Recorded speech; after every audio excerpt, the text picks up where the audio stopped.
name's Proseuction, and I just have a few questions for you today. Okay. Now, you just testified during your direct examination that during the summer of 2012, you discovered a scheme going on at Rock the World. Yeah, money skimming scheme. A money skimming scheme which originated at the ticket booth, as you stated, right? Yeah, and Cameron Poole was working the ticket booth. And you're familiar with Cameron Poole, right? Yeah, he worked at Rock the World. And you got to work personally with him a number of times. Yeah, he worked there. So did I. And he was the one who directly carried out the scheme, correct? Yeah, I only saw Cameron. He's the one that robbed me. But isn't it true that this confused you? Because you didn't think Mr. Poole was smart enough to come up with this sort of scheme, right? Objection, improper character.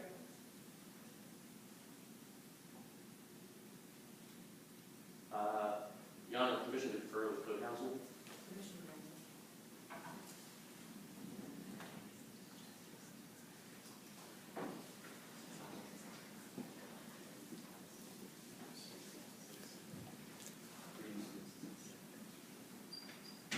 Your Honor, improper character evidence is used to show a prior bad act in relation to a current bad act. However, I am not referring to any sort of previous actions.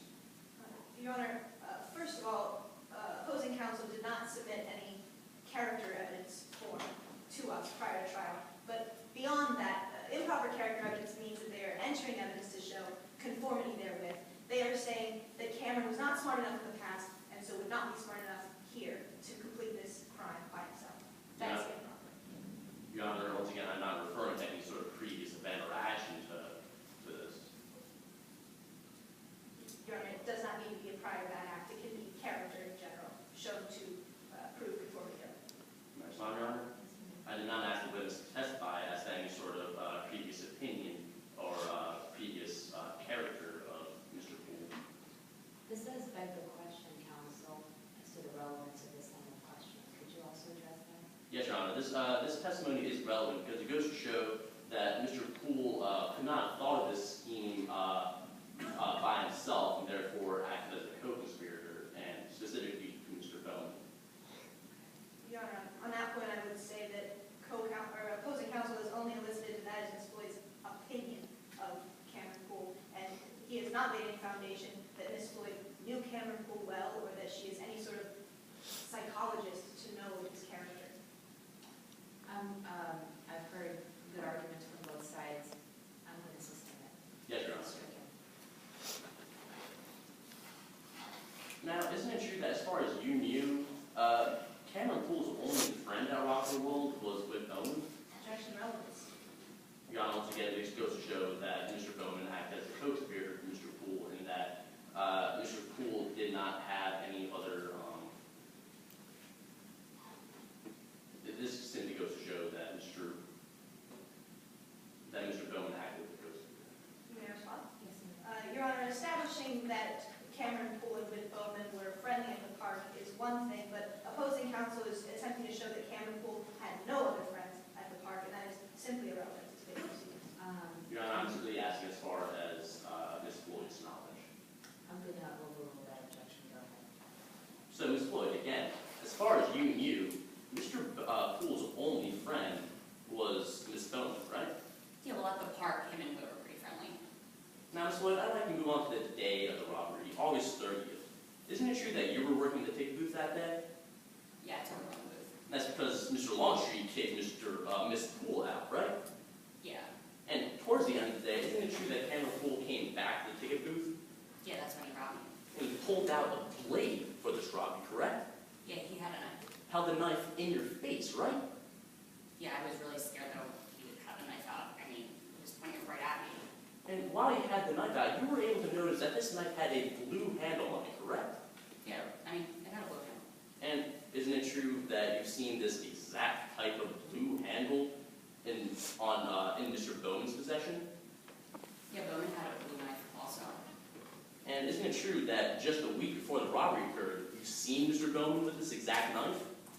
I don't know if it was the exact knife, but Mr. Bowman had a blue knife and Cameron had a blue knife. However, isn't it true, but just to clarify for the court, you did see Mr. Bowman with a blue-handled knife, correct? Yeah, I don't know if it was I don't know if Poole had Whit's knife, but they both had a blue knife. So this is a yes to my question? Yeah. true that you're not allowed to have a knife at Rocker World? Objection, relevance. I think we went over this. I'll move on, Your Honor. Okay, sustained. So when you saw this knife, you approached Mr. Bowman, right? Yeah. And told him to give the knife over? Objection, hearsay. Right, so, Your Honor, this does not go to the truth of the matter asserted that she told Mr. Bowman to hand over the knife, but it goes to show the effect on the listener that Mr. Bowman that he did not hand it over. Your Honor, in that case, I would object to relevance. Your Honor, this testimony is relevant because it goes to show that Mr. Bowman was in possession of a blue-handled knife, and only he was in possession of it. Your Honor, may I respond? Yes, ma'am. That fact has been established by opposing counsel. This line of questioning regarding Ms. Floyd asking him to give it over is not relevant. I'm going to sustain that objection on the grounds of relevance. Yes, Your Honor. Had it only been grounds of hearsay, I would. Yes, Your Honor. Have a seat. Yes, you may. Now, going back to the August 30th incident, after Mr. Poole stuck that blue-handled blade in your face, you gave him all the money in the ticket booth, Yeah, of course. and he started to run away. Yeah. And he started to run away towards the back entrance in the Tunnel of Terror, right? Objection, speculation. There is no way that Ms. Floyd from the ticket booth could know that Cameron Poole was headed toward the back entrance of the Tunnel of Terror ride, or the Tunnel of Terror ride at all. May I respond, Your Honor? Yes, ma'am. If you'll allow me to further question the witness, you'll hear that there are only two entrances at Rocker Roll, one of them being the front entrance and the other one being the back entrance located in the Tunnel of Terror. But, Your Honor, it would be speculative for my witness to testify to where Cameron Poole was running. Can you be able to lay a foundation as to this witness's knowledge, or as to where, as to where Cameron Poole went to? Yes, Your Honor. Okay, if you can, go ahead, I'm going to overrule it. But of course, feel free to renew your objection, should you feel the foundation is not inadequate, right? And after Poole stole the money, he started to run away, right? Yeah, he started running. Not towards the entrance where he came into the bar? Well, he did just rob me, so I'm sure he just took off as fast as he possibly could because I was screaming my lungs out. So to answer my question, he didn't run towards the entrance of the park, did he? No, he started running as fast as he could. He just robbed me of all the money in the ticket booth. And then he started running away further into the park, right? Yeah, he started running. Isn't it true that the Tunnel of Terror is located further in the park? Yeah, it's located in the park. And you saw him run in that direction, right? Yeah. And once that happened,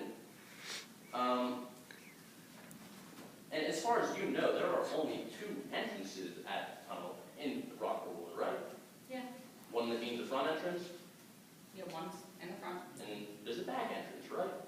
Yeah. Now, I'd like to move on to what happened after the robbery. Isn't it true that Detective Kimball interviewed you? Yeah. And during this interview, isn't it true that you stated it had a blue